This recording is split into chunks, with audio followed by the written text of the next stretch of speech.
आज संविधान दिवस था। जिस तरह से कांग्रेस पार्टी ने संविधान रक्षक अभियान चलाया और तमाम पार्टी के बड़े नेता वहां पर मौजूद थे कार्यकर्ता स्टेडियम में, लेकिन दूसरी तरफ जिस तरह से संभल के अंदर जो हिंसा हुई, इसको आप कैसे देखते हैं?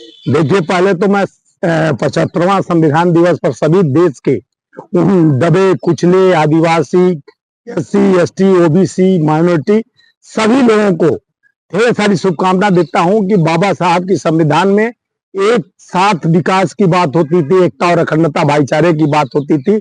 आज बांटने और काटने की रणनीति हो रही है। उसके मुहिम को आगे बढ़ाने के लिए मजबूत बाबा साहब के विचारों को हमको उसको रक्षा करने की जरूरत पड़ रही है, क्योंकि ये सरकार बांटने काटने की बात करती है। भारतीय जनता पार्टी का एजेंडा है एक को सेफ, एक बड़े पूंजीपतियों को सेफ करना चाहते हैं। और आप संभल की मामला बता रहे हैं, संभल नहीं, पहले महाराजगंज में भी हुआ था, जो आप देखे होंगे किस तरह से निकल के आया सामने एक वारदात की, किस तरह से लोग अंजाम देना चाहते हैं कि लोग महंगाई पे चर्चा न करें, बेरोजगारी पर चर्चा न करें, विकास पे चर्चा न करें। जिस तरह से लूट तंत्र वोट तंत्र में चल रहा है कि सब करो, बैलेट लेकर आगे बढ़ना है, बैलेट पे वोट कराना है, वो मुहिम देश में लाना पड़ेगा। क्योंकि बैलेट जब होगा तो लोगों का विचार स्पष्ट हो जाएगा कि इनका लूट तंत्र और पूंजी तंत्र खत्म हो जाएगा। जो संप्रदायवाद, धर्म का घूट पिलाने की बात करते हैं, हिंसा हिंसा हिंसा, हमेशा हिंसा की बात करते हैं। ये 5 लाख लोगों का हिंसा पर जो चढ़ने का काम हुआ, इन्हीं के कटों और बटों के नारों की वजह से, दुर्भाग्यपूर्ण नहीं, जानबूझ के ये षड्यंत्र देश के साथ किया जा रहा है कि देश बांटने और काटने में लगाओ, यहाँ साफ करो। अपने पूंजीपतियों को आगे बढ़ाने का मुहिम छिड़ा है कि आपके जेब का पैसा, इनके जेब का पैसा। हमारे देश के लोकतंत्र में जिस तरह से हत्या किया जा रहा है, बड़े पूंजीपतियों का साथ चल रहा है सरकार का। अडानी जिस तरह से 2200 लाख करोड़ जाके अमेरिका में घुस दे देता हमारे टैक्स का पैसा। सर आजादी लेकिन के बाद दबी हुई मंदिर को निकाला जा रहा है, इसमें दिक्कत क्या है आप लोगों को? देखिए, मंदिर मस्जिद से वोट पेट भरने वाला है,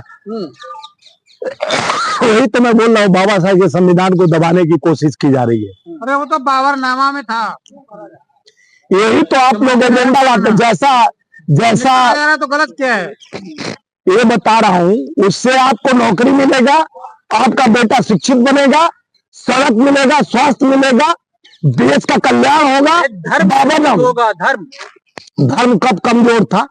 जाकी रही भावना जैसी, हरि मुहूर्त देखे तीन तैसी। भावना में द्वेष भरा है, जहर भरा हुआ है। देश अपने संविधान के बारे में चर्चा न करे, देश अपने व्यवस्था, युवाओं को नौकरी के विषय में जो माननीय प्रधानमंत्री जी एजेंडा लेके चले थे, भाइयों बहनों मित्रों, 2 करोड़ नौकरी प्रति वर्ष दूंगा, इस एजेंडे को कोई चर्चा न करे। 15 लाख खाते में आएगा, जनधन खाते की बात कहते, ये सारे एजेंडा फेल हो गया है। इसलिए उन्होंने धर्म का एक ठेकेदारी ले लिया है। बांटो बांटो बांटो, काटो काटो काटो।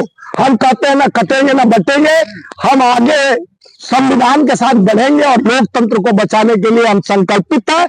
हम युवाओं के नौकरी की बात करते हैं, हम सड़क स्वास्थ्य सुरक्षा की बात करते हैं, हम महिलाओं के सुरक्षा की गारंटी नहीं देते, लेकिन सुरक्षा करते हैं। इनके जैसा नहीं, मुंह में राम बगल में छुरी, मुंह में राम नाम जपना, पराया माल अपना। राम नाम तो जपते हैं, लेकिन सारा संपत्ति अपने पूंजीपति साथियों को दे देते हैं। देश के लोकतांत्रिक व्यवस्था को खत्म होते करने का ठेका लिए। जब देखते हैं कि जिस संसद जब बना, एक सांसद को किस तरह से मुल्ला ठुल्ला बोलकर संबोधित किया जाता था, तो संसद भवन का भी इन्होंने, माननीय प्रधानमंत्री जी आप देखे होंगे, प्रधानमंत्री जी का नियत, प्रधानमंत्री 2014 में बनते हैं तो सीढ़ी पर जाके दंडवत मारकर उसी लोकसभा के अंदर जाने से पहले उसको चूमते हैं। सम्मान है, सम्मान सुनो ना यार, पहले तुमको भी चमचागिरी का सम्मान अवार्ड मिलेगा। संविधान के उस दरवाजे को चूमते हैं, लेकिन क्या पता कि उसी को खत्म कर देंगे। जहां गए दारो रानी, वहां पड़ा पत्थर पानी, गए उसको चुने, सब मंदिर खत्म कर दिए, लोकसभा को खत्म कर दिए। आज संविधान दिवस पर संविधान चूम रहे थे। खतरा लग रहा है, देश को खतरा लग रहा है कि जिसको चूमते हैं उसको खत्म कर देते हैं। कहीं संविधान को न खत्म करे। इनके विचार में 400 पार का एजेंडा था, अब की बार 400 पार और संविधान का कर देंगे बीड़ा पार। लेकिन लोकतंत्र को बचाने वाले हमारे नायक राहुल गांधी जी जो हमेशा संविधान का प्रतिज्ञा लेकर देश को आगाह किए कि संविधान को बेचने वाली ये पार्टी है, देश को बेचने वाली, देश पर 275 लाख करोड़ कर्ज हो गया, कोई सवाल न करे। 54 साल में, 70 साल में हम लोग 54 करोड़ कर्ज की। तो डराने का हमारे नेता का मुद्दा यह है कि डरो मत, संविधान के साथ चलो। सत्य अहिंसा के पुजारी गांधी जी और नेहरू जी के विचारधाराओं को अमल करते हुए बाबा साहब के संविधान का आज हम लोग अवलोकन कराते हुए देश को एकता, अखंडता, भाईचारे का, जो हमारे नेता राहुल गांधी जी ने हमेशा पिछड़े, ओबीसी और जाति जनगणना की बात की है, और जो तेलंगाना के मुख्यमंत्री भी आए थे रेवंत रेड्डी जी और हमारे तमाम वहां के डिप्टी सीएम भी, उन्होंने बोला कि हमारे तेलंगाना में जाति जनगणना शुरू कर दिया गया और उसमें इम्प्लीमेंट ऐसा किया जा रहा है जिससे छोटे लोगों को, दबे कुचले ओबीसी और एससी एसटी और माइनॉरिटी को उनको हक का दिला कर रहेंगे। और देने के लिए हम शुरुआत कर लिया है कि जहां कांग्रेस की सत्ता रहेगी, राहुल जी बोले, वहां हम जाति जनगणना कराएंगे और पार्लियामेंट में अलाइनमेंट कराकर पार्लियामेंट में, ये मैं गारंटी देता हूं। राहुल जी ने आज भी कहा कि गारंटी कि मैं जब तक हूं पार्लियामेंट में जाति जनगणना करा के रहूंगा। जिस तरह से चुनाव के नतीजे आने के बाद ही तुरंत वहां पर जो सर्वे की टीम पहुंची और उसके बाद जो उपद्रव मचा, 5 लोगों की जान चली गई। देखिए, चुनाव के खत्म होने के बाद जो सर्वे हो, पहले भी सर्वे हो चुका है मस्जिद का, और ये लोग नया एजेंडा निकाले, ये मस्जिद के सीढ़ियों पे भगवान का ये है वो है, यानी इनके पास कोई काम नहीं है। मस्जिद में हरिहर मंदिर है।